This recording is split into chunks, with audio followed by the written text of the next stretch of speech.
సీతారాముల దాంపత్య వైభవం. జననీ జన్మభూమిచ్చ స్వర్గాదపి గరీయసి.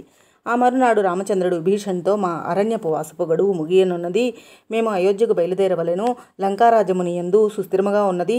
ధర్మ మార్గములో ప్రజారంజకుడవై పాలించుకునుము అనగా, విభీషణుడు, స్వామి, మిమ్ములను పుష్ప విమానము అతి త్వరగా అయోధ్యకు చేర్చగలదు.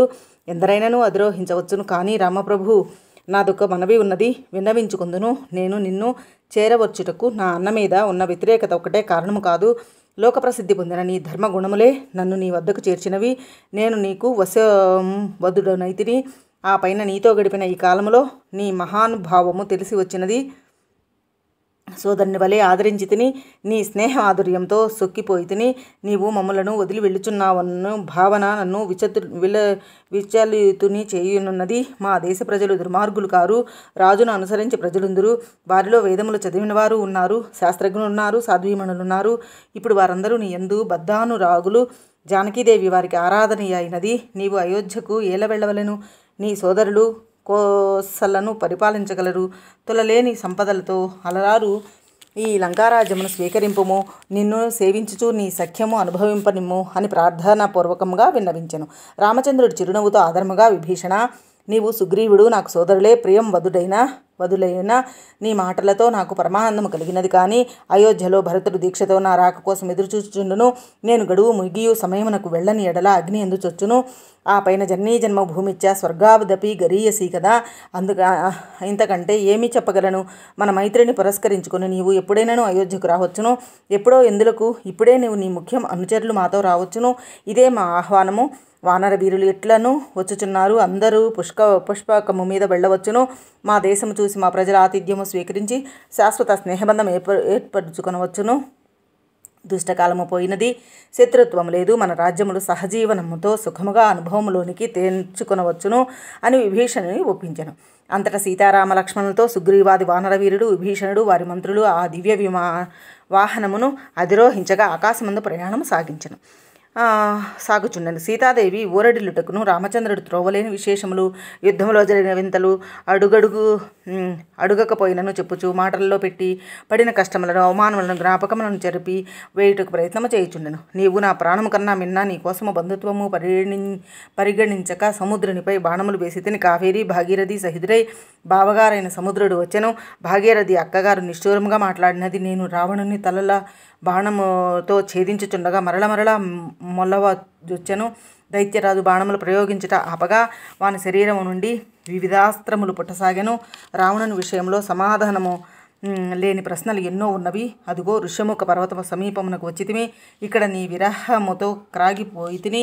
నీరు చేతులతో తీసుకోగా నిప్పుల వలె అయినది. నీవు నమ్మెదవో లేదు అని చెప్పగా, సీతాదేవి, స్వామి, ఇచట నీకు అగ్ని కానిది అగ్ని అయినది, అచట నాకు అగ్ని అయినది అగ్ని కాలేదు. ఇది కిష్కింద అయినా ఆగకుండా పోవుట మర్యాద కాదనగా పుష్పకమును దింపిరి. వీరు సుగ్రీవుడు స్నేహితులు, మీ భార్యలు మాత్రము నేస్తములు కావలదా అని దిగి నడిచి వెళ్ళి తారారుమాలచే నమస్కృతయ్యై వారిని బయలుదేరదీసి వెంట పెట్టుకుని వచ్చి విమానం ఎక్కించను. సీతాదేవి దయాగుణమునకు చూసిన వానరులు, మనకు అయోధ్యలో ఏ ఇబ్బంది కలగదు, అన్నీ దేవియే చూసుకొనును అనుకునిది. మొదట నుండి అంగదునకు క్షితిజాత అనగా పట్టరానంద గౌరవము. ఇప్పుడు అతన్ని గుండె నిండుగా సీతామాతయే. సీత రాముని కన్నను అధికమైనది అంగదునకు. మరలా పుష్పకము బయలుదేరినది. రామచంద్రుడు సతిని ప్రసన్నము చేసుకున్నట్టుకు మరలా చెప్పసాగిన. శేషుని మించిన వైదుష్యముతో మాట్లాడి సుగ్రీవునితో మైత్రి కూర్చిన.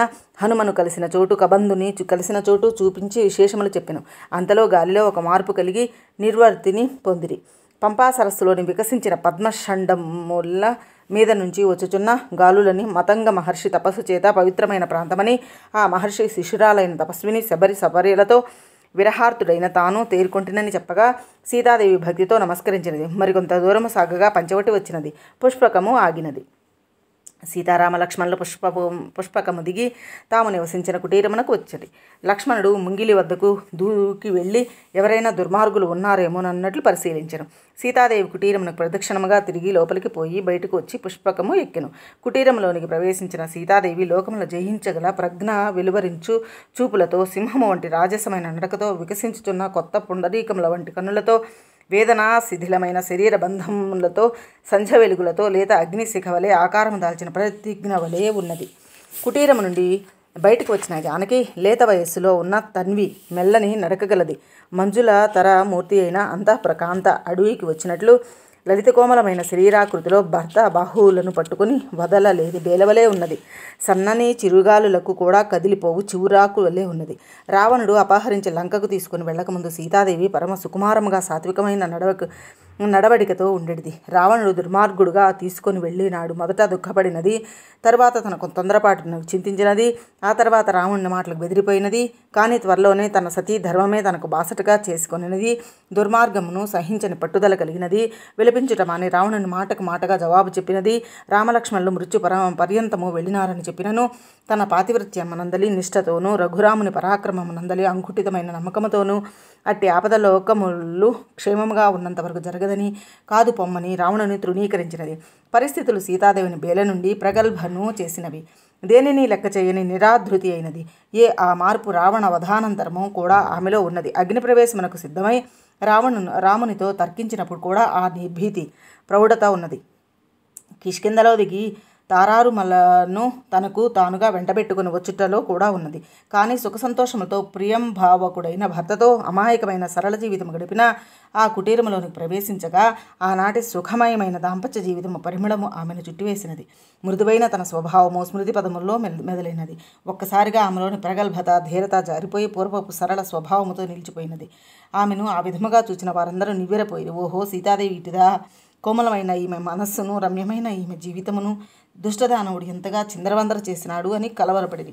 మరలా పుష్పకము మీద ప్రయాణము ప్రేమాస్పదములైన అత్రి అనసూయాదుల ఆశ్రమము చేరువకు పోగా దిగవలననేది సీతాదేవి కోరిక అనుసరించి పుష్పకము ఆపిరి. అతివృద్ధులైన ముని దంపతులను సీతారాములు వచ్చినారని సంబరపడినారు. రామలక్ష్మణులు మునిశ్రేష్ఠునితో మాట్లాడుచుండగా సీతాదేవి మునిపత్ని అనసూయాదేవి వద్ద కూర్చుండి కాళ్ళు ఒత్తుచు ఏవేవో మృదుభాషను చేయుచు, అమ్మా నీవు వస్త్రములు అంగరాగములు ఇచ్చినప్పుడు నీ కరుణ ప్రసాదమైన వరమును కొంటిని గాని ఒక విషాదగాథగా పరిణమించినది. వాని వియోగంతో దేవతా స్త్రీ వలె కనబడిన నేను ఒక దుష్టపు వేళ పతి కంటికి సహ్యము కాలేదు. సముద్రపు ఆవల 10 తలల రాక్షసుడున్నాడు. వాడు రావణుడు. వాన్ని 10 100కు పైన ఒక తల ఉన్నది. వాడు బంగారు లేడు అను ఉచ్చవేసి దొంగవలే నన్ను పట్టుకుని వాడి లంకాదేశమునకు ఎత్తుకుని వెళ్ళినాడు. అక్కడ నుండి నా కష్టముల మొదలు. అప్పుడు భర్త కోట్ల కొలది వానరులతో సముద్రమును దాటి వచ్చి ఆ దానవరాజును సంహరించెను. నేను వాని ఇంట సంవత్సరం కాలము ఉంటున్నాని పతి పలికిన జుగుప్స కొలువు మాటలు ఎన్ననూ చెప్పను అని వాపోయినది. 13 సంవత్సరముల పూర్వం చిత్రకూటము నుండి దండకకు వెళుతున్నప్పుడు మునిపత్ని కోరికపై తన వివాహపు సంతోషకరమైన కథ చెప్పినది. ఇప్పుడు తన అపహరణకు దుఃఖగాథ తనంతట తానే చెప్పినది. సీత మాటలతో కలతపడిన అనసూయాదేవి సగము వ్రాలిన కనురెప్పలతో ఎత్తుకొనుచు కాళ్లను ఒత్తుకొనుచు రాముని వద్దకు గుణగుణ పోయి కోపంతో చూచి ఏమీ పలుకక వెనుకు తిరిగి వచ్చినది. రాముడు మునిపత్ని ఏమనునో అని భయపడెను. ముని రామచంద్రునితో ఓదార్పుగా పెద్దతనము పౌరుషము క్షత్రియులు ఎరుగురుగానే స్త్రీలు ఎరుగరు కదా అనేను. సీతారామ లక్ష్మణులు ముని దంపతులు అనుజ్ఞ పొంది విమానం ఎక్కగా అది బయలుదేరుచుండగా ఋషిపత్ని శ్రమపడుచు నడిచి వచ్చి మెట్లు ఎక్కి 2 ఫలములు సీతాదేవి చేతిలో పెట్టినది. సీతాదేవి ఆ ఫలములను రామునికిచ్చి వృద్ధమాతను మెట్లు దింపి తిరిగి వచ్చి పుష్పకమునందు ఆసీనరాలైనది. మరలా పుష్పకము బయలుదేరినది. సీతాదేవి మనసులో దుఃఖము తొలగలేదని తోచి రాముడు దానిని పోగొట్టుకున్నట్టుకు విమాన మార్గంలోని విశేషములు చెప్పుతూ తాకుచు మీద చేతులు వేయుచు అనేక విధములుగా మధురముగా పిలుచుచు ఆమె మనస్సును తీర్చుటకు మరలా ప్రయత్నం చేయుచుండగా సీతాదేవి పతితో, స్వామి నీ మీద నాకు కినుకు లేదు. అసలే ఆర్తిలో ఉన్న నిన్ను అనసూయాదేవి ఏమనును అని భయపడితిని. నిన్ను అనిన ఒకటి నన్ను అనిన ఒకటా అని ప్రసన్నముగా పలికి శ్రీరాముని మనసు కుదుటపరిచినది. ఇంతలో మహావటము కనబడినది. ఆ తర్వాత యమున గంగా స్రోతస్సులు వచ్చినవి. సీత తన మొక్కులను తీర్చబలనని కోరగా రాముడు రెట్టింపుగా చెల్లింతునని పలికెను.